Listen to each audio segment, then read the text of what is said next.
ચાલો નમસ્કાર. અંદાજપત્રના ચેપ્ટરની અંદર આપણે સારી એવી રિધમ મેળવી લીધી છે. આખા અંદાજપત્રનું એનાલિસિસ કરી દીધું છે. હવે આપણે ટેક્સના રિફોર્મ પણ જોઈ લીધા છે. ટૂંકમાં સમજો બધી ખાદને પણ આપણે ધ્યાનથી જોઈ લીધી છે. હવે એક દેખવાનું છે કે ફાઇનાન્સ કમિશનનો જે રોલ છે એ રોલ પ્રમાણે ફાઇનાન્સ કમિશન 41% સીધું તો આપી દે છે, પણ રાજ્યોને કઈ રીતે પૈસા મળે છે એનો એકવાર ધ્યાનથી અધ્યયન કરી લઈએ. તો દેખો, રાજ્યોને કઈ રીતે મળશે તો તમે જો માન લો તમે જાણો છો કે 280મો આપણો અનુચ્છેદ છે, બંધારણનો 280 અનુચ્છેદ છે નાણાં પંચનો. બરાબર. હવે એમાં નાણાં પંચમાં 1+4 મેમ્બર હશે. બરાબર. એ નક્કી કરશે. બરાબર. આ કાયમી બોડી નથી બેટા, પરમનન્ટ બોડી નથી, સલાહકારી સંસ્થા છે. કેવી સંસ્થા છે? સલાહકારી સંસ્થા છે. બરાબર. અને આ જે કે એ સરકાર પર પાછું બાધ્ય કરતા પણ નથી હો, બંધન કરતા પણ નથી. યાદ રાખજો, ભલે ને કોન્સ્ટિટ્યુશનલ બોડી છે પણ એની જોગવાઈઓ સરકાર પર બંધન કરતા પણ નથી. પણ આને રાષ્ટ્રપતિ ટર્મ્સ ઓફ રેફરન્સ આપશે.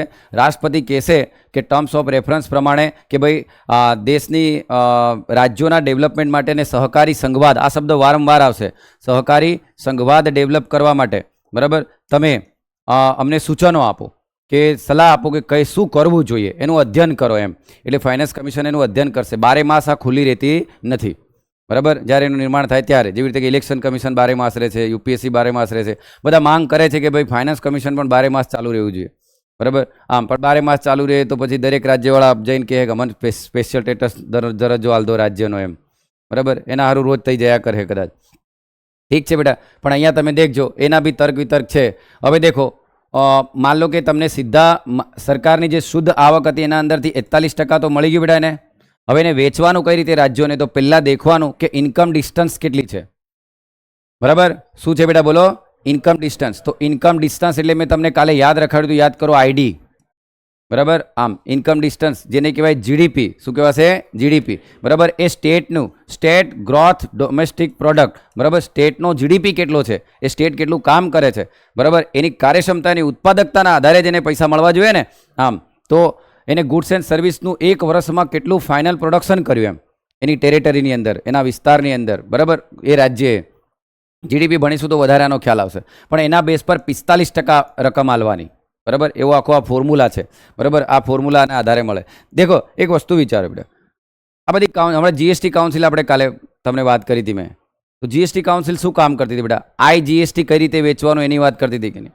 તો દરેક કાઉન્સિલનું પોતપોતાનું કંઈક કામ હોય. એ રીતે આ ફાઇનાન્સ કમિશનનો ફોર્મ્યુલા શું કરે છે? રાજ્યોને કઈ રીતના પૈસા મળવા જોઈએ. બરાબર. તો ઇન્કમ ડિસ્ટન્સ, પછી પોપ્યુલેશન. બરાબર. આમ બરાબર. તો પોપ્યુલેશન પ્રમાણે કેટલું છે? 15%. પછી એનો એરિયા પ્રમાણે કેટલું છે બેટા? 15%. તો દેખ લો, ખ્યાલ આવ્યો? ઇન્કમ ડિસ્ટન્સમાં કેટલા ટકા જતું રહ્યું? 45. બોલવાનું રાખજો. પોપ્યુલેશનમાં કેટલું? 15. એરિયામાં કેટલું? 15.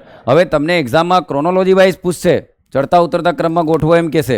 બરાબર. આ લેટેસ્ટ 15માં ફાઇનાન્સ કમિશનની છે. તમે ઘણીવાર કોઈ જગ્યાએ જશો ત્યાં એવું લખેલું હશે કે 15માં નાણાં પંચ પ્રમાણે એમ. બરાબર. તો એ રાજ્યોને મળેલા પૈસામાંથી એ વાપરે છે. બરાબર. તો દેખ લો, 15માં નાણાં પંચ પ્રમાણે ઇન્કમ ડિસ્ટન્સમાં કેટલું બેટા? 45%. વસ્તીમાં કેટલું? 15%. એરિયામાં કેટલું? 15%. ચાલો આ તો ઠીક. પણ બેટા, પણ ડેમોગ્રાફિક પરફોર્મન્સ, એનો મતલબ જનાંકીય લાભાંશ. શું કહેવાય? જનાંકીય લાભાંશ. બરાબર. આમ જેને કહેવાય ડેમોગ્રાફિક ડિવિડન્ડ. એ લોકો એમનામાં કામ કરવાવાળા 15 થી 35 વાળા કેટલા છે? બાકી એનથી નીચે વાળા તો ભણી રહ્યા છે, એને એનથી ઉપર તો રીઢા થઈ ગયા છે. નહીં સમજ્યા બેટા? હે ને? હવે 60 વર્ષનો માણસ દેશની જીડીપીમાં કદાચ ઉત્સાહી હશે તો કામ કરતો હશે બેટા, નહીં તો એટલે ઓરિજિનલ દેશનું માસ તો આ જ છે કે બેટા? તો રાજ્યનો માસ આ કેટલો છે? 15 થી 35 વાળો. ડેમોગ્રાફિક કેટલો છે? જનાંકીય લાભાંશ કેટલો છે એ દેખો. એ પ્રમાણે 12.5 મોસ્ટ ઇમ્પોર્ટન્ટ બેટા. આ ડાયરેક્ટ બી પૂછી શકે. બરાબર. 12.5. ચલો, પેલું 45% કોને આલી બેટા? બોલો જલ્દી. કોને મળ્યું? Income distance. પછી 15% પોપ્યુલેશન, ફરી 15% એરિયા, 12.5 ડેમોગ્રાફિક ડિવિડન્ડ ને બેટા. બરાબર. આમ અને પછી તમે દેખ લો બેટા, ફોરેસ્ટ અને ઇકોલોજી કેટલી છે? એનો મતલબ બાયોડાયવર્સિટી. શું? બાયોડાયવર્સિટી કેટલી છે? ત્યાં ફ્લોરા એન્ડ ફોના કેટલા છે? બરાબર. આમ એને ધ્યાનમાં રાખીને 10% આપવાના. અને પછી સરકારે ટેક્સ માટે કેટલો પ્રયત્ન કર્યો? બોલો. આ નવું એડ થયું બેટા, જે 14માં નાણાં પંચમાં નહોતું. જે 14માં નાણાં પંચમાં નહોતું. આ સ્લેબ પણ બદલાયા 14માં નાણાં પંચના. તમે બુકમાં વાંચશો તો મને મળશે. તો બરાબર. તો અહીંયા 2.5. બોલો આવું કેમ કર્યું એ બેટા? રાજ્યએ ટેક્સ કલેક્ટ કરવા માટે ઇફોર્ટ કર્યો, એના 2.5% આલ્યા. એવું કેમ કર્યું હશે? કારણ કે બેટા આપણી રેવન્યુ રિસિપ્ટમાં ટેક્સ જ છે કે નહીં એમ કહું, ખબર પડે છે? એટલે રાજ્યએ ટેક્સ માટે કેટલો ઇફોર્ટ કર્યો છે, એનો પ્રયત્ન કેટલો કર્યો છે, એના બેઝ પર પણ પૈસા આપવાના છે. કેટલા આપવાના છે? 2.5. તો ચાલો મારા છોરાઓ એકવાર ફટાફટ મારી સાથે બોલજો. 45% શાના છે? જલ્દી બોલો. Income distance. ચાલો ફરી 15% પોપ્યુલેશન, 15% 12.5 ડેમોગ્રાફિક ડિવિડન્ડ, 10% અને 2.5% ટેક્સ. ક્રમમાં પૂછે તો બી આવડી જાય કે નહીં બેટા? આ રીતે રાજ્યોને પૈસા મળશે. હવે એ રાજ્યોને જે પૈસા આ રીતે મળશે ને, એમાં આપણા ગુજરાતનો નંબર કયો છે એ આપણને ખબર હોવો જોઈએ બેટા, બરાબર? એમાં આપણા ગુજરાતનો નંબર કયો છે બેટા? તો ગુજરાતનો નંબર 12મો છે.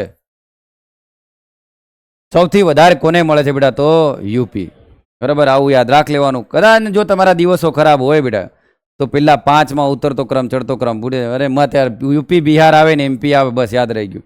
ફેર તુક્કો મારો તો વેસ્ટ બેંગાલ આવે બેટા, યાદ રહી ગયું. ચાલો ઠીક છે, હે યાદ રખાડી દીધું બેટા. હું રહી ગયું?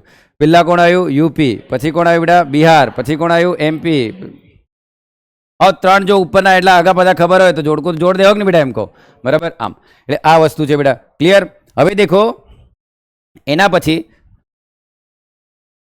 પછી તમે દેખ લો, આપ ભણ્યા. હવે આપણે થોડા જે નાના પોઈન્ટ છે એનું થોડું અધ્યયન કરીએ.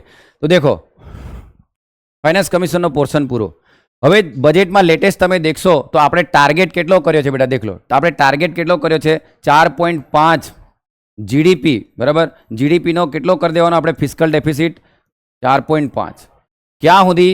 2025-26 સુધી, બરાબર? હમણાં આપણી રેવન્યુ ડેફિસિટ કેટલી આવી બેટા?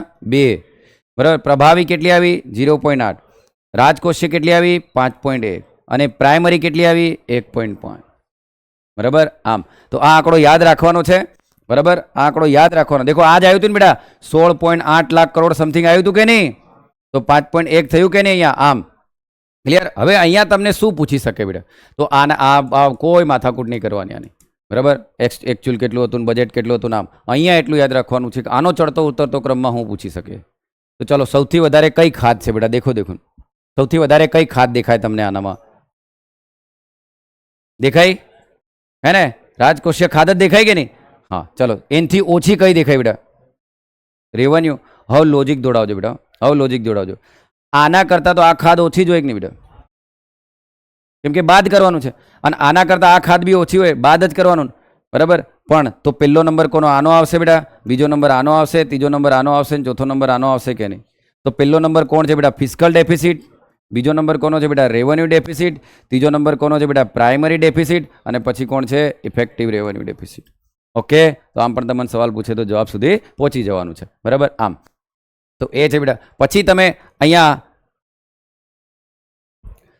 દેખશો તો દેખ લો બેટા, આ બી તમને ગ્રાફ આખો દિમાગમાં હોવો જોઈએ, બરાબર? 5.1, 5.1, 2.0, 1.5 ને 0.8. બોલો આ કઈ છે? Fiscal deficit. ચલો આ કઈ છે? Revenue deficit. આ કઈ છે? હા, પ્રાઇમરી ડેફિસિટ. ને આ કઈ છે? આવડશે.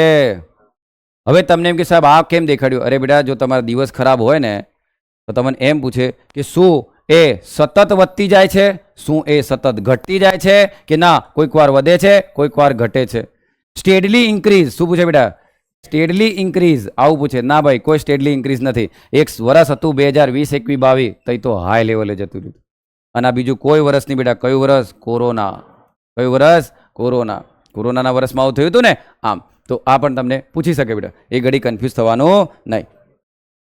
હવે દેખ લો બેટા, બજેટના મેઇન 3 કામ કયા? તો કોઈ બી પૂછે ને, આ પ્રિલિમમાં 100% પૂછાશે. બજેટના મેઇન 3 કામ કયા? તો પહેલું કામ બેટા એલોકેશન. કયું કામ? આવંટન. બોલો તો. આવંટન, પુનઃ વિતરણ, સ્થિરીકરણ. બોલો મારા જોડે. આવંટન, પુનઃ વિતરણ, સ્થિરીકરણ. તો આ જ કામ છે ને. દેખ લો બેટા, બજેટના મેઇન 3 કામ કયા? તો આવંટન. તો દેખ લો, government provide centre goods and service with can not be provided by the market. જે માર્કેટની પૂરું પાડી શકે કોણ પૂરું પાડે બેટા? ગવર્મેન્ટ. જે માર્કેટ નહીં પૂરું પાડી શકે કોણ પૂરું પાડે? બોલો. ગવર્મેન્ટ. તો government provide central goods and service which can not be provided by the market. National defence કોઈ પ્રાઇવેટ પૂરું પાડશે? ના. Police, roads, railway, these are called public goods.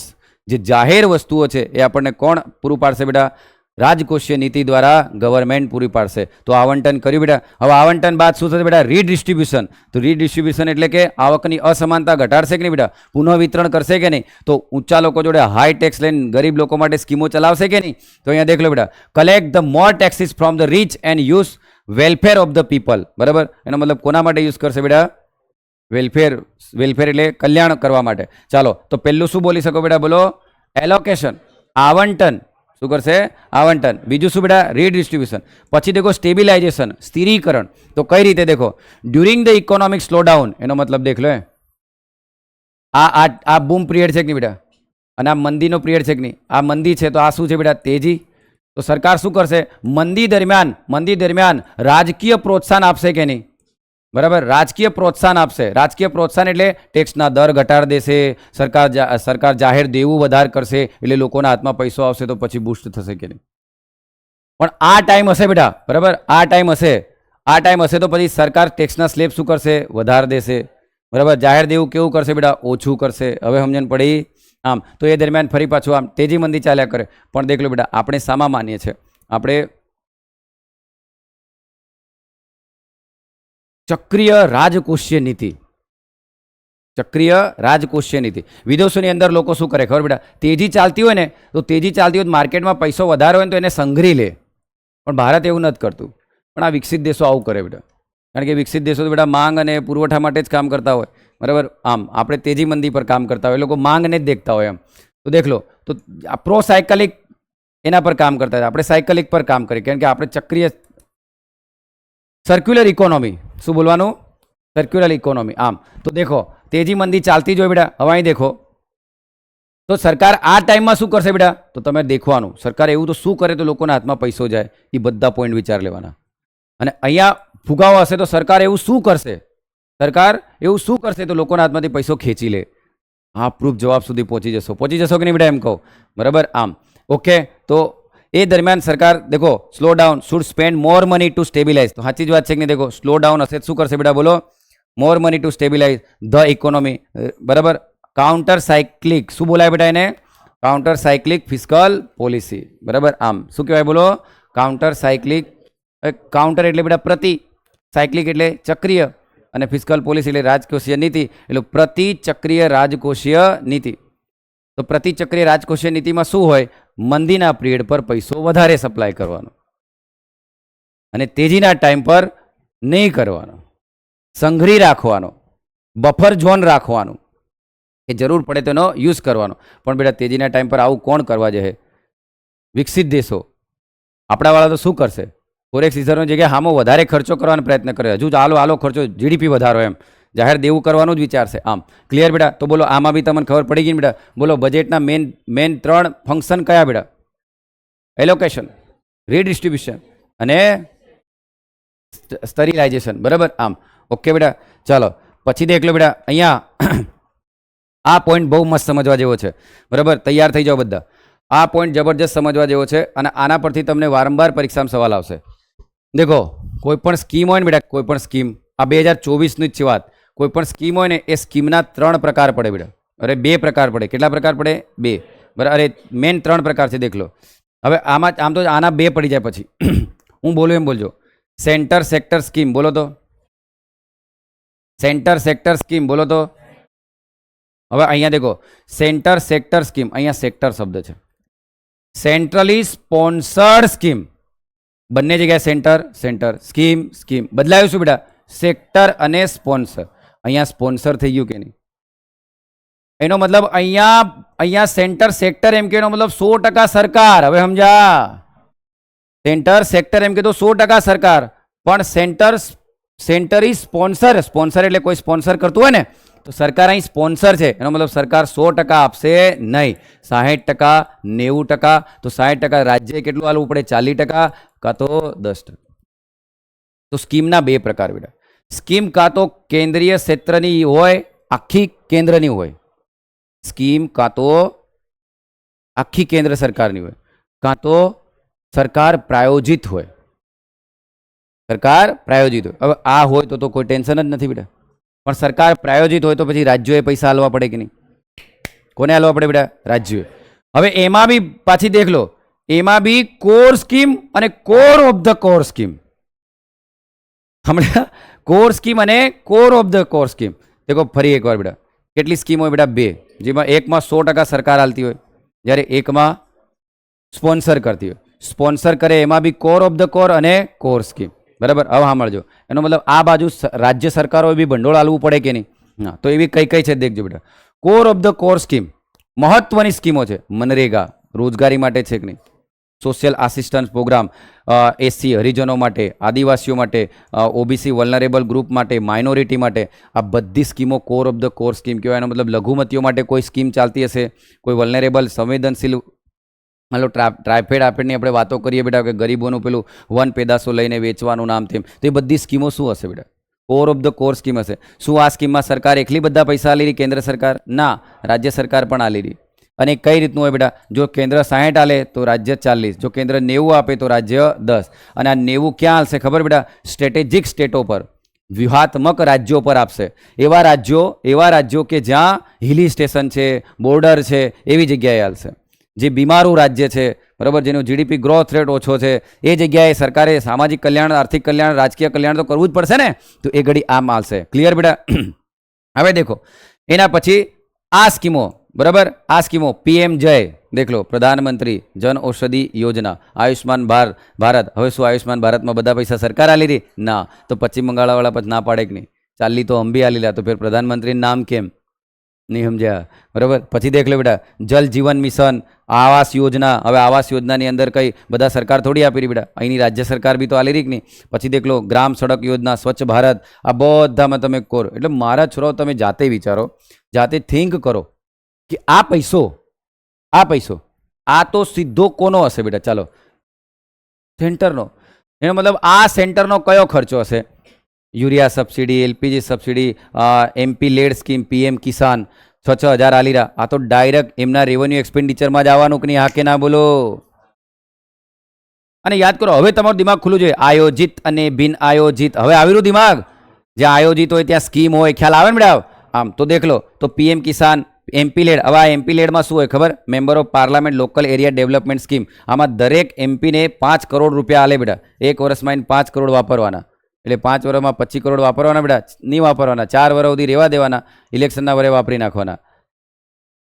આ નોન લેપ્સેબલ ફંડ પાછો બેટા, એમપી લેડ સ્કીમ. બરાબર, આમ ઓકે બેટા? ચાલો, તો પીએલઆઈ એટલે પબ્લિક લિંક. હમણાં આપણે આને ભણીશું, આગળ ઉદ્યોગમાં ભણીશું કે કોઈ ઉદ્યોગ સ્થાપવાનો હોય ત્યારે સરકાર આપે પૈસા. બરાબર. તો યુરિયા સબસિડી, આ બધી સરકાર 100% આલી રહી બેટા. તો આ તો રેવન્યુ એક્સપેન્ડિચર જ થયું ને. પણ અહીં દેખ લો બેટા, આ રાજ્યોને આલ્યું કે નહીં? સમજો, હવે આ રાજ્યોને આલ્યું તો રાજ્યોને જે પૈસા લે સ્કીમમાં બેટા, ગ્રાન્ટમાં આલે કે નહીં? રાજ્યોને જે પૈસા લે ગ્રાન્ટમાં આલશે બેટા. ગ્રાન્ટમાં આલશે એ રેવન્યુ એક્સપેન્ડિચર જ છે કે નહીં? પણ 275 પ્રમાણે આલશે કે નહીં? 275 પ્રમાણે. અને એ સ્કીમ પ્રમાણે વપરાશે તો યોજનાગત, સ્કીમ પ્રમાણે નહીં વપરાય તો બિન યોજના. અને એ ખર્ચો યોજનાગત, મૂડીગત બી હોય અને મહેસૂલી બી હોય કે નહીં બેટા? હવે ખ્યાલ આવે બધું પાછલું કેમ, પાછલા લેક્ચરો કેમ કામના છે? આમ એટલે આ વસ્તુ છે બેટા. બોલો, અહીં સુધી બધાને ખબર પડી બેટા? ઓકે, ચાલો. આ આપણે ભણી ગયા છે બેટા, આ પણ ભણી ગયા છે, આ પણ ભણી ગયા છે. બરાબર. આમ હવે અહીં દેખો બેટા, બધાને ધ્યાન અહીં. ચાલો, આટલું ભણ્યા બાદ હવે થોડું આગળ જવાનું છે. મેં તમને સ્કીમો પણ દિમાગમાં નાખી છે, દરેક સમજાવવાના પ્રયત્ન કર્યા છે. પણ હવે આખા બજેટને તમારા દિમાગમાં નાખવાની પ્રેક્ટિસ કરીને ઘરે તમે કરજો તો જ તમે જવાબ સુધી પહોંચશો, તો જ લખી શકશો, બાકી કશું નહીં થાય બેટા. હવે અહીં દેખો કે મને એક વસ્તુ વિચારો બેટા, સરકાર દેવું તો કરે છે, બરાબર? શું કરે બેટા? બોલો. દેવું તો કરે જ છે. હવે દેવું કરે છે બેટા, તો કેવી રીતનું દેવું કરે છે? તો દેખો, દેવું 2 પ્રકારનું હોય બેટા. કાં તો ઇન્ટરનલ હોય, કાં તો એક્સટર્નલ. એનો મતલબ કાં તો આંતરિક દેવું હોય બેટા, બરાબર, કાં તો બાહ્ય દેવું હોય. ચાલો, પણ આપણે બેટા મોટે ભાગે આંતરિક દેવું કરી રહ્યા. રાઈટ? સમજણ પડી? બોલો. જો, કાં તો દેવું ઇન્ટરનલ એટલે આંતરિક આપણા દેશમાં જ કર્યું, કાં તો એક્સટર્નલ બહાર. તો આપણે મોટે ભાગે દેખો મેજોરિટી આપણું દેવું કેવું છે બેટા? ઇન્ટરનલ. એનો મતલબ બાહ્ય ઓછું છે કે નહીં? અને સારું છે, બાહ્ય ઓછું હોવું જ જોઈએ. બાહ્ય કેવું હોવું જોઈએ બેટા? ઓછું હોવું જ જોઈએ. દેખો, રાજકોષીય ખાધ આવે ને બેટા, રાજકોષીય ખાધ આવે ને તો વિદેશી લોકો હોય ને એમે રેટિંગ આલે, મોટી મોટી સંસ્થાઓ રેટિંગ આલે. અને જો તમે રેટિંગ તમારો ડાઉન થાય ને તો લોકો ઇન્વેસ્ટરો નહીં આવે. અને ઇન્વેસ્ટરો નહીં આવે તો ફરી એફડીઆઈ ઘટી જ જાય કે? અને ઘટી જાય એટલે તમે સમજી લો બેટા ફરી રૂપી ડોલર એક્સચેન્જ રેટ ચાલુ થઈ જાય કે નહીં. આમ એટલે બધા સમસ્યાઓ છે. તો દેખ લો ઇન્ટરનલ, હવે દેખ લો, અને પાછું દેવું આપણે હામાં કરીએ બેટા રૂપીમાં, ફોરેનમાં, ડોલરમાં ઓછું, રૂપી ડિનોમિનેટરમાં, પછી ફિક્સ રેટ અને ફ્લોટિંગ રેટ. હવે આ ફિક્સને એ સમજાવો. માન લો હું એમ કહું કે 8% બોન્ડ ખરીદું 5 વર્ષની મેચ્યોરિટી પિરિયડ માટે, તો આ 8% જ રે બેટા, બદલાય જ નહીં. એ ઘડી ભલે ને ગમે એટલી ઇન્ફ્લેશન હોય, ગમે એટલું મોંઘવારી હોય, એ મોંઘવારી આની જોડે એડજસ્ટ થાય જ નહીં. એને કહેવાય ફિક્સ રેટવાળો બોન્ડ. ફિક્સ રેટવાળો બોન્ડ. પણ હું એવી લોન લઉં જેનો રેટ ફ્લોટિંગ રેટ હોય. કેવો રેટ હોય? ફ્લોટિંગ. તરલતા ભર્યો. કયો? તરલતા ભર્યો રેટ હોય. તો માન લો મેં 8% લીધું, પણ મોંઘવારી 2% વધી, તો અહીંયા 10%, એનો મતલબ મારે 10% હાથે ચૂકવવું પડે. તો ભારત કેવું દેવું કરી રહ્યું બેટા? ભારત કેવું દેવું કરી રહ્યું? ફિક્સ રેટવાળું. અને ભારત દેખો, ભારત ટૂંકા ગાળા માટે લોન નથી લેતો, ભારત લાંબા ગાળા માટે લોન લે છે. એટલે આજ સુધી વ્યાજ ભરી રહ્યો. ટૂંકા ગાળા માટે લોન નથી લેતો. કેવા ગાળા માટે લે છે? લાંબા ગાળા. તો હવે તમને બેટા અહીંથી સવાલ આવે, તમને એવો સવાલ આવે કે ભાઈ મેજોરિટી ડેપ્થ ભારતની કેવી છે? તો આ એક ખાતે 4 બોલવાના.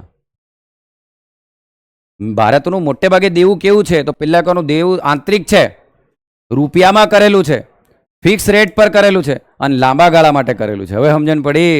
બોલી શકો કે નહીં બેટા? બોલો, ભારતનું દેવું કેવું છે બેટા? આંતરિક. કેવા ગાળા માટે છે? લાંબા ગાળામાં. કેવા રેટ પર છે? ફિક્સ રેટ પર છે. રૂપિયામાં કર્યું છે કે ડોલરમાં? રૂપિયા. પણ થોડું ઘણું ઓછું બાહ્યથી બી કર્યું છે, ફોરેન કરન્સીમાં બી કર્યું છે, ફ્લોટિંગમાં બી કર્યું છે, અને શોર્ટ ટર્મ માટે બી કર્યું છે. સમજણ પડે છે બેટા? તમે જ વિચારો, બારો તમે હમણાં short term capital gain tax અને long term capital gain tax આ ભણ્યા બેટા? શોર્ટ ટર્મ પર વ્યાજનો દર 15% છે બેટા, અને લોંગ ટર્મ પર 10%. આવું કેમ? બોલો બોલો, કોઈ વિચારશે આના પર? Short term capital gain tax પર તમને 15% સરકાર વસૂલે ટેક્સ, અને લોંગ ટર્મ પર તમને 10% વસૂલે. આવું કેમ?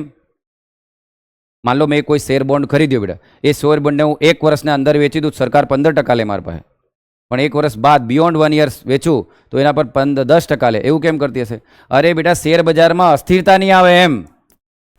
શેર બજારમાં અસ્થિરતા નહીં આવે, બરાબર? એમ વોલેટિલિટી, શું કહેવાય?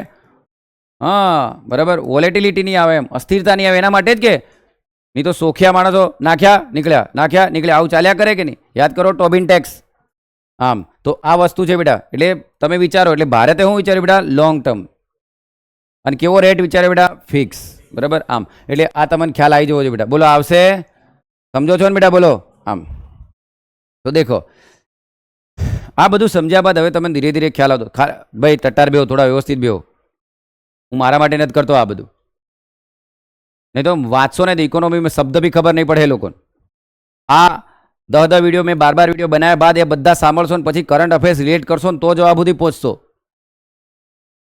બરાબર? આમ એટલે ધ્યાનથી સાંભળો કે સર શું સમજાવવા માંગે છે. સરે તમને એવું કહી દીધું, બધી ડેફિસિટો બનાવી દીધી, ફાઇનાન્સ કમિશન બનાવી દીધું, બધું પાછલું બનાવ્યું. ક્રોનોલોજી પ્રમાણે હું ચાલી રહ્યો છું કે આના પછી આ પોઈન્ટ ભણાવુંગા તો તમને દિમાગમાં વસ્તુ રહેશે. ખાલી એકલું બજેટને ના પોઈન્ટ તો બધા ગોખીને જવાના બેટા, ચોપડીમાં તો બધા વાંચીને જવાના. બરાબર? મેં પણ સરનું આખું અધ્યયન કર્યું છે, એના બાદ આ ભણાવી રહ્યો છું. હવે અહીં દેખો બેટા, તો સમજજો બેટા, આપણે દેવું કરી રહ્યા. બરાબર બેટા? તો ઇન્ટરનલ અને એક્સટર્નલ દેવું કર્યું બેટા. બરાબર? તો એ આપણું દેવું છે કે નહીં? એ શું છે બેટા? બોલો, દેવું. હવે એ આપણું પબ્લિક દેવું બન્યું. બોલો, પબ્લિક દેવું બન્યું. હવે હા મળજો, એક વસ્તુ વિચારો બેટા, મેં આંતરિક દેવું ને બાહ્ય દેવું કર્યું. આંતરિક દેવું મેં કોની જોડેથી કર્યું તો તમને ખબર છે બેટા? વારંવાર નહીં સમજાવું. આંતરિક ઉધારી, આંતરિક દેવું મેં ક્યાંથી કરશો? તો આરબીઆઈ, બેંકો, હેન્કો જોડેથી કરું. બાહ્ય એટલે વિદેશની બેંકો પાસેથી નથી લાવ્યો. મેં આ દેવું કરી દીધું બેટા, જાહેર દેવું. શું કહેવાય એને? અને આ જાહેર દેવું એટલે બેટા, જાહેર દેવું એટલે એવું નથી કે આ એક જ વર્ષનું. હું જ્યારે જાહેર, ધ્યાનથી સમજજો, હું જ્યારે જાહેર દેવું શબ્દ બોલું ને, હું જ્યારે જાહેર દેવું શબ્દ બોલું ને, એનો મતલબ એમ થાય આઝાદ ભારતથી લઈને આજ સુધી ભારતે આંતરિક અને બાહ્ય કેટલું દેવું કર્યું એ એનું પબ્લિક. જ્યારે હમણાં તમે બજેટમાં જે ભણ્યા ને, ફક્ત એક જ વર્ષનું દેવું ભણ્યા હતા. 5.1 ભણ્યા તમે, 5.1 લાખ કરોડ રૂપિયા જે રાજકોષીય ખાધ આવી, એ ફક્ત એક જ વર્ષનું ભણ્યા છો. સમજણ પડે છે? 5.1 લાખ કરોડ રૂપિયા જે ભણ્યા તમે ફિસ્કલ ડેફિસિટ, એ ફક્ત એક જ વર્ષનું હતું કે નહીં બેટા? એક વર્ષમાં જ તમે આટલું દેવું કરી દીધું એમ. પણ આઝાદ ભારતથી લઈને 1950-51થી લઈને આજ સુધી 2023-24 સુધી ભારતે કેટલું દેવું કર્યું, આંતરિક અને બાહ્ય એ બધાનો સરવાળો કરું એને શું કહેવાય બેટા? પબ્લિક દેવું. હવે ખબર પડી? ચાલો અહીં સુધી ખબર પડી બેટા? તો જાહેર દેવું એમ બોલું બેટા તો ઘણો મોટો મિનિંગ છે એનો. ફિસ્કલ ડેફિસિટ એમ બોલું તો ખાલી એક જ વર્ષ માટે છે કે નહીં એમ કહું તો આ ફિસ્કલ ડેફિસિટ જ હતી કે બેટા મને એમ કહો? પણ એક વર્ષ માટે ફિસ્કલ ડેફિસિટ બોલાય, પણ આ બધા વર્ષનું ભેગું કરું તો શું બોલીશું એને? પબ્લિક દેવું, જાહેર દેવું. શું બોલીશ બોલો? જાહેર દેવું. હવે દેખો, હવે એક વસ્તુ વિચારો, શું મેં આ જ દેવું કર્યું હશે? ના, મેં બીજું બી દેવું કર્યું હશે. કઈ રીતે? મેં કોઈને કીધું કે ભાઈ કિસાન વિકાસ પત્રમાં પૈસા રોક, સુકન્યા સમૃદ્ધિ યોજનામાં પૈસા રોક, ઈપીએફઓમાં પૈસા રોક, બરાબર ને? મેં એને એમ કીધું છે પ્રોવિડન્ટ ફંડમાં પૈસા રોક, સીપીએફમાં પૈસા રોક, જીપીએફમાં પૈસા રોકો. આ બધા પૈસા રોક્યા બેટા. સ્મોલ સેવિંગ સ્કીમ, બરાબર, નાની બચત યોજનાઓ, નાની બચત યોજનાઓ, આ બધા પૈસા મેં રોક્યા બેટા. અને આ બધા જ પૈસા મૂડીગત આવક હતા કે નહીં? પણ આ મૂડીગત આવક બેટા પબ્લિક અકાઉન્ટમાં જતી હતી કે નહીં? હા કે ના બોલો? આ મૂડીગત અકાઉન્ટ ક્યાં જતી હતી બેટા? પબ્લિક અકાઉન્ટમાં જતી હતી. આ મૂડીગત આવકો ક્યાં જતી હતી બોલો? પબ્લિક અકાઉન્ટમાં જતી હતી. શું પબ્લિક અકાઉન્ટનું કામ સરકાર બેન્કર તરીકે કરે કે નહીં? બરાબર, તો એક સમયે અમુક વર્ષો પછી સરકારે એ પૈસા આપવા જોઈએ કે નહીં બેટા? આજે ભલે સરકાર વાપરી રહી બેટા, માન લો કે એલઆઈસી છે તો એલઆઈસી પાસેથી બોન્ડ હોન્ડ આપીને એમ કંઈક પૈસા લઈ દીધા છે લાંબા ગાળા માટે, લોંગ ટર્મ માટે, તો હમણાં તો એલઆઈસી પાસે બોન્ડ છે પણ એલઆઈસીના પૈસા બી તો સરકાર અહીં વાપરી રહી કે નહીં બેટા એમ કહું? બરાબર, તો તમે જાતે વિચારો, તમારે જાતે વિચારો બેટા, સાંભળજો, તમારે જાતે વિચારો કે આ જેમાં જેટલા બી પૈસા આવ્યા છે પબ્લિક અકાઉન્ટમાં એ સરકારની મૂડીગત આવક છે કે નહીં? ત્યાં સરકાર બેન્કર તરીકે કામ કરીને રૂપિયા વાપરે છે કે નહીં? હવે સરકાર જ્યારે પૈસા વાપરી રહી તો એક સમય પર તો રિટર્ન મેચ્યોરિટીના કે પરિપક્વતાના ટાઈમ પર આપવા જ પડશે ને? પરિપક્વતાના ટાઈમ પર આપવા જ પડશે. તો સરકારની શું કહેવાય બેટા? લાયબિલિટીઝ કહેવાય કે નહીં? જવાબદારી કહેવાય કે નહીં એમ કહું? તો આ અધર લાયબિલિટીઝ. તો તમને કોઈ કે અધર લાયબિલિટીઝ એટલે કે અન્ય જવાબદેહિતા. તે અન્ય જવાબદેહિતા એટલે બીજું કંઈ નહીં, પબ્લિક અકાઉન્ટમાં જેટલો પૈસો આવ્યો તો એ સરકાર હમણાં વાપરી રહી છે પણ પરિપક્વતાના ટાઈમ પર કે મેચ્યોરિટીના ટાઈમ પર રિટર્ન કરવો પડશે. એ એની અધર લાયબિલિટીઝ અને એની અન્ય જવાબદેહિતા છે કે નહીં એમ કહું? જો પહેલે જ દિવસે આવું કહી દેતો તમે કન્ફ્યુઝ થઈ જતા બેટા. બરાબર, આમ તો એની અન્ય જવાબદેહિતા છે કે નહીં? ચલો એ તો ઠીક બેટા, એ તો ઠીક. પણ કાલે મેં તમારા દિમાગમાં એક બીજી વસ્તુ નાખી હતી, એક્સ્ટ્રા બજેટરી રિસોર્સિસ. શું નાખ્યું હતું બેટા? Extra budgetary resources. મેં તમારા મગજમાં આ શબ્દ નાખ્યો હતો, extra budgetary resources. Extra budgetary રિસોર્સિસનો મતલબ શું થાય? માન લો કે સરકાર એફસીઆઈ છે, ફૂડ કોર્પોરેશન ઓફ ઇન્ડિયા છે, બરાબર, સરકાર અહીંયા એને ગવર્મેન્ટ સિક્યુરિટી આપી દેશે અને કહેશે કે મને મની આપ, ચલો લઈ લીધા સરકારે પૈસા, પણ આ પૈસા આની પાસેથી લીધા બેટા તો ખરેખર એને મૂડીગત આવકમાં બતાવવા જોઈએ કે નહીં? પણ સરકાર મૂડીગત આવકમાં બતાવશે નહીં. આની પાસેથી 50 લાખ રૂપિયા લઈ લીધા, બરાબર, અને એને એમ કીધું કે તું તારા નવા બોન્ડ માર્કેટમાં બહાર પાડ અને હમણાં પૈસા ભેગા કર. પછી જ્યારે બજેટ પતી જશે ને ફરી પાછે 1-2 મહિનામાં આપણે કંઈક કરીશું. નહીં સમજ્યા બેટા? એનો મતલબ આ સાઇડલાઇન કર્યું કે નહીં બેટા બજેટને? બરાબર, સાઇડલાઇન કર્યું ને બજેટને. તો પહેલાં આ રીતે પણ મેળવતા હતા બેટા પૈસા, પણ પછી ફટકાર પડી, ખબર પડી કે આવું કરે છે. કારણ કે એફસીઆઈની બી તો જવાબદારી આવી જાય કે બીજી બી ઓઇલ માર્કેટિંગ કંપનીઓની જવાબદારી આવી જાય, પેટ્રોલિયમ કંપનીઓની જવાબદારી આવી જાય. સરકાર પેટ્રોલિયમ કંપનીના બોન્ડ એમને આપી દે અને પૈસા લઈ લે એમની પાસેથી એમની આવકના અને એમની રીતે વાપર્યા કરે, નવી નવી સ્કીમો ચલાવવાની આમ કરીને. પણ એ બજેટમાં મૂડીગત આવકમાં નહીં બતાવે તો પછી પેટ્રોલિયમ કંપનીઓ બી તો વિરોધ કરવાની નહીં બેટા એમ કહું? તો સરકાર આવી રીતે બજેટ તર, બરાબર, એનો બજેટની ઇતર, બજેટ સિવાયની જે આવક મેળવતું હતું એને એક્સ્ટ્રા બજેટરી રિસોર્સિસ કહેવાય. એ હમણાં 23માં તો 0 કરી દીધી, ના પાડી, એફઆરબીએમ એક્ટમાં સ્પષ્ટ ના પાડી દીધી કે કરવાનું જ નહીં આવું એમ, બરાબર. નહીં તો 22 સુધી તાનાએ બી ધતિંગ કર્યા કે નહીં બેટા એમ કહું? બરાબર, આમ એટલે આ વસ્તુ છે બેટા. ચાલો વેરી ગુડ. હવે અહીં દેખ્યું બેટા, તો એક્સ્ટ્રા બજેટરી રિસોર્સિસ આ બધું સરકાર મેળવ છે. મારા છોરાઓ તમારા દિમાગમાં આવા વસ્તુ ઉતરી કે નહીં મને એમ કહો બેટા? અચ્છા સાહેબ, એનો મતલબ ઇન્ટરનલ એક્સટર્નલ એક જ વર્ષનું હોય તો ફિસ્કલ ડેફિસિટ. પણ જો આઝાદ ભારતથી લઈને આજ સુધી જેટલું બી એને પબ્લિક દેવું કહેવાય કે નહીં? પણ આજ સુધી આઝાદ ભારતથી લઈને આજ સુધી જેટલી પણ અધર લાયબિલિટીઝ, એનો મતલબ પબ્લિક અકાઉન્ટમાં પડેલા પૈસા વાપરી રહી એ અન્ય જવાબદેહિતા છે. અને સરકારે બહારથી બજેટની બહાર જે પૈસો મેળવ્યો આજ સુધી એ એક્સ્ટ્રા બજેટરી રિસોર્સિસ છે. એ બધાને એડ કરવું બેટા તો સરકારની ટોટલ લાયબિલિટી મળે છે નહીં એમ કહું? તો સરકારની શું મળશે બેટા? Total liabilities. એનો મતલબ કુલ જવાબદેહિતા. શું કહેવાય બેટા? આના પર જ્યારે સવાલ આવે ને તો ખબર બી નહીં પડે લોકોને કે આ હું પૂછ્યું બેટા. કુલ જવાબદેહિતા એટલે હું? તો બેટા જાહેર દેવાની અંદર બજેટરી સંસાધન વધતા પબ્લિક અકાઉન્ટના પૈસા આવે કે નહીં એમ કહું? ખબર પડી બેટા? આમ હવે અહીં દેખજો બેટા, બધાને ધ્યાન આવ્યો? ચાલો, આ તો ઠીક છે, આ તો બરોબર ચાલ્યું. પણ દેખ લો બેટા, સરકાર શું કરે? ઇન્ટરનલ દેવું કરે બેટા. સરકાર ઇન્ટરનલ દેવું કરે ને તો સરકાર ઇન્ટરનલ દેવું બે રીતે કરે બેટા, માર્કેટેબલ બી કરે ને નોન માર્કેટેબલ બી કરે. આ શબ્દ સમજી લો, માર્કેટેબલ બી કરે અને નોન માર્કેટેબલ. સાહેબ માર્કેટેબલ દેવું એટલે કેવું દેવું હશે? દેખો બેટા, માર્કેટેબલ દેવું એટલે સરકાર શું કરશે ખબર? માર્કેટમાં પોતાના બોન્ડ ઇસ્યુ કર્યા. દેખજો હજુ આ શેર બજાર ભણશો તો વધારે ખબર પડશે. માર્કેટમાં સરકારે પોતાના બોન્ડ ઇસ્યુ કર્યા, સરકારે બોન્ડ ઇસ્યુ કરીને મની લાયા પોતાની જોડે, બોલો લાયા ને? હા કે ના બોલો? બોન્ડ ઇસ્યુ કરીને મની લાયા સરકાર. હવે સરકારે શું કીધું ખબર? કે ભાઈ તું આને હવે વેચતો નહીં, મેચ્યોરિટીના ટાઈમ સુધી તારી જોડે જ રાખજે. એનો મતલબ પ્રાઇમરી માર્કેટમાં જ રાખજે. એનો મતલબ સરકાર પાસેથી માન લો મેં એક ઇન્ડિવિડ્યુઅલ વ્યક્તિ છું પ્રમોદ, તો પ્રમોદે લીધા બેટા, બરાબર, પ્રમોદે આ બોન્ડ લીધા, હવે હું મારી જોડે જ રાખું, વેચું જ નહીં, અને મેચ્યોરિટીના ટાઈમ પર પાછો સરકારને આપી દો. હવે ખબર પડી? તો અહીંયા શું છે બેટા? Government dated security treasury bill issued through ocean investor can be easily retail in secondary market. તો દેખ લો, અરે સોરી, આ સમજાવવામાં ભૂલ થઈ. માર્કેટમાં તમે સેકન્ડરી માર્કેટમાં વેચી શકો છો બેટા, એમ. એનો મતલબ ચાલો મેં સરકાર પાસેથી 8% વ્યાજે બોન્ડ લીધો અને મને એમ લાગ્યું કે આના પર મને 2% ફાયદો થઈ રહ્યો છે, હું બીજાને 2% 10% વેચીને નીકળી જાઉં. હવે સમજ્યા? પણ એનાથી સરકારને નુકસાન થાય. બોલો કઈ રીતે? બોલો કઈ રીતે? કારણ કે સરકારે તો ટાર્ગેટ 8%નો રાખ્યો હતો કે નહીં? સરકારને તો રિટર્ન 8% કરવાના હતા, પણ પેલો ભાઈ વેચીને જતો રહ્યો તેજીમાં, તો સરકારને પેલો ભાઈ જશે તે ઘડી થોડી, માન લો નિર્મલ લઈને બી જશે તો બી કહેશે જ કે ભાઈ લો આ બોન્ડ આની પ્રાઇસ હમણાં 10 છે, આની બોન્ડ ઈલ્ડ વધી ગઈ, સરકારને 10 આલવો પડે બેટા. તો સરકાર માર્કેટેબલ ડેપ્ટ કરે તો નુકસાનમાં જાય.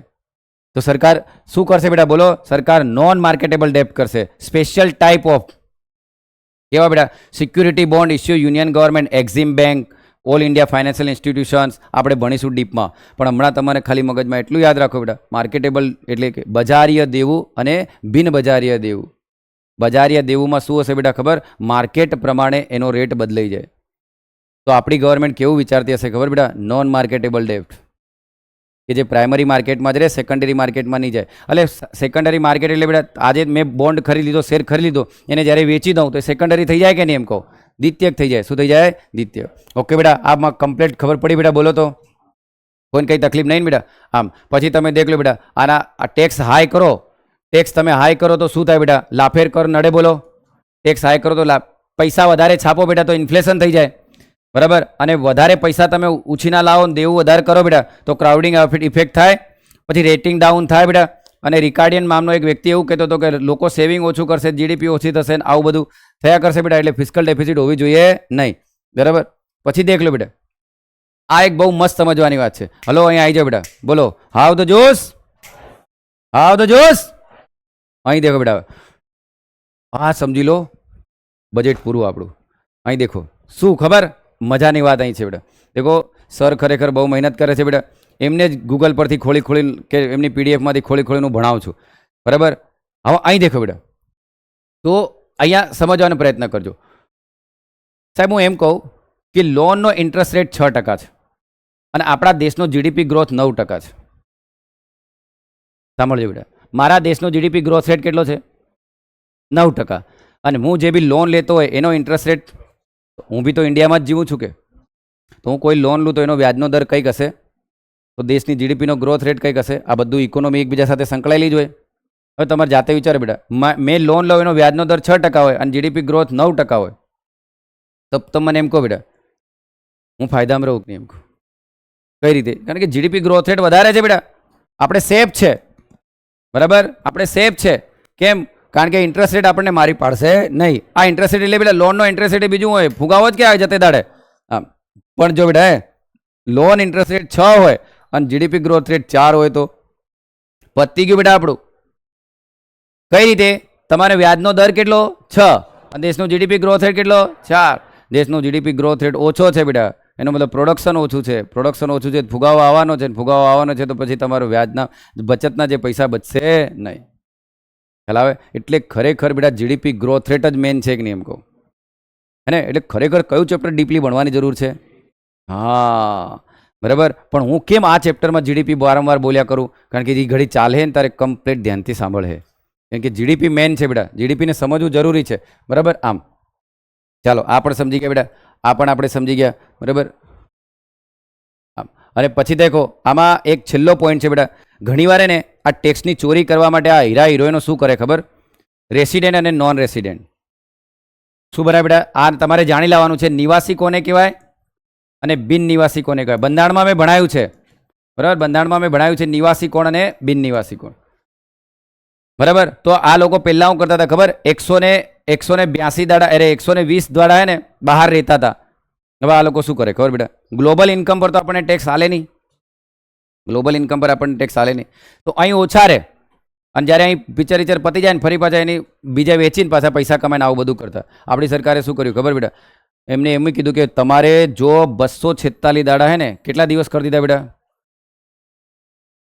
ઇન્ડિયાની બહાર તમે 246 દાડા રહો ને તો જ તમે ગેરનિવાસી, નહીં તો નિવાસી, પતી ગયું. હવે વિચાર કરો બેટા, 365 દાડામાંથી કેટલા દાડા અહીં રહેતા કરી દીધા એના, બરાબર. તો દેખ લો, આ 5 બેટા 10, એટલે આ કેટલું બેટા 9, આ 1 કેટલા દાડા, હવે 119, એટલે માન લો 3-4 મહિના થયા કે, એટલે આ હીરા હિરોઈન ને તઈ ઠુમકા કરીને રૂપિયા કમાય ને પાછા અહીં બી કમાય ને, આ તો અમારી ગ્લોબલ ઇન્કમ છે ને પૈસા નહીં આલે ને એવું કરતા. એટલે જ્યારે મૂવીનું શૂટિંગ હોય ને તારે અહીં આવી જાય, પાછા એટલા દાડા અહીં રહે ને પાછા જતા રહે. આ અક્ષય કુમાર તો કેનેડા જતો રહ્યો હતો બેટા, બરાબર. આમ એટલે આ વસ્તુ છે, ખ્યાલ આવે છે બેટા. તો સરકારે એવું કહી દીધું કેટલા દાડા રહેવું પડે તમારે, 246. આ પણ પરીક્ષામાં પૂછાય તો યાદ રાખશો કે નહીં બેટા, બરાબર. આટલું જ છે, તમામ પોઈન્ટ સમજાવવાનો પ્રયત્ન કર્યો છે. હવે એક જ વિડીયો આપણે શું કરવાનો છે બેટા, રેકોર્ડ કરવાનો છે, અને આપણું શું પૂરું થશે બેટા, બજેટ, બરાબર. બે ચેપ્ટર વાંચીને સાંજે આવજો. જય